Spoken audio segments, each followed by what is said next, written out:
असे आहेत जिथं शुअर अँड शॉट 100% आपण सांगू शकतो की महाराज इथनं गेल्यात किंवा इथं राहिल्यात.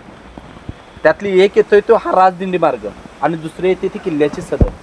कारण एक राहणीमानाची ठिकाण आहे, एक किल्ल्याबाहेर पडण्याचा मार्ग आहे. कारण ज्यावेळी शिवाजी महाराजांनी अफजल खानाचा वध केला, तारीख काय सांगितली मग अशी 10 नोव्हेंबर 1659. अफजल खानाचा वध केला. वधानंतर शिवाजी महाराजांनी याचं सेलिब्रेशन करत बसले का? आज गाडी घेतली, चला पार्टी देतो, आपल्याकडे विषय आहे बरोबर. सेलिब्रेशन कारण शिवाजी महाराजांनी सेलिब्रेशन केलं नाही ना. बायको वारल्या म्हणून दुखवटा पाळत बसले.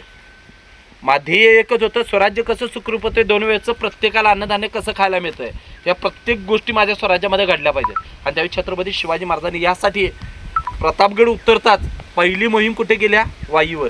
साताऱ्याची वाई माहीत आहे ना, वाई. त्या वाईवर पहिली मोहीम केल्या. कारण अफजल खानाचा मुलगा अफजल खान त्या ठिकाणी राज्य करत होते. म्हणून वाई, सातारा, कराड, पाटण, राजे पाटण मार्गे खाली उतरायला कोकणात जागा आहे. खाली चिपळूणला गेलेत, चिपळूण राजापूर खालच्या खाली फिरलेत. म्हणजे सगळा समुद्र किनारा घेतला आणि समुद्र किनारा गोव्यावरून जेव्हा वर सुटले तेव्हा छत्रपती शिवाजी महाराज गगनबावडा माहिती आहे नाव ऐकून?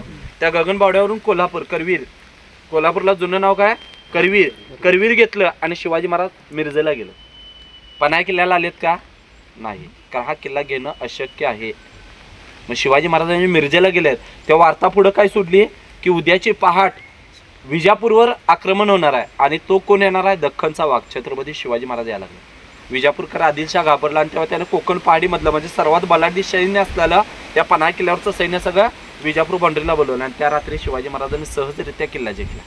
शिवाजी महाराजांचे विचार काय होते? एवढा मोठा किल्ला आपल्याकडे शक्य नाही आहे, पण शिवाजी महाराजांनी त्यांना तिथं धोक्यात ठेवून ते तिकडं न जाता मागे येऊन पन्हाळगड घेतला. आणि शिवाजी महाराजांनी 28 नोव्हेंबरच्या रात्री पन्हाळगड जिंकला. राजाने गड बघितला नाही. तुम्ही आज जसं बघताय तसा शिवाजी महाराजांनी किल्ला बघितलेला नव्हता.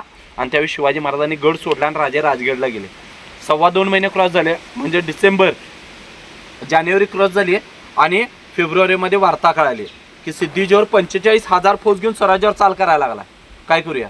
त्यावेळी राजे भोरमध्ये उतरले आणि भोरमध्ये रायाजी बांदल, कोयाजी बांदल, कृष्णाजी बांदल, हैबतराव चौहान, विठ्ठोजी काटे, यसाजी सुतार, शंभूसिंह जाधव, बाजीप्रभू देशपांडे, फुलाजी प्रभू देशपांडे आणि कान्होजी जेदे या सगळ्यांना एकत्र, सरदार लोक आहेत, या सगळ्यांना एकत्र केलं आणि प्रत्येकाच्या आर्मी घेऊन राजे पन्हाळा किल्ल्याकडे आले. त्यावेळी शिवाजी महाराजांकडे 650 लोक होते. किती लोक होते?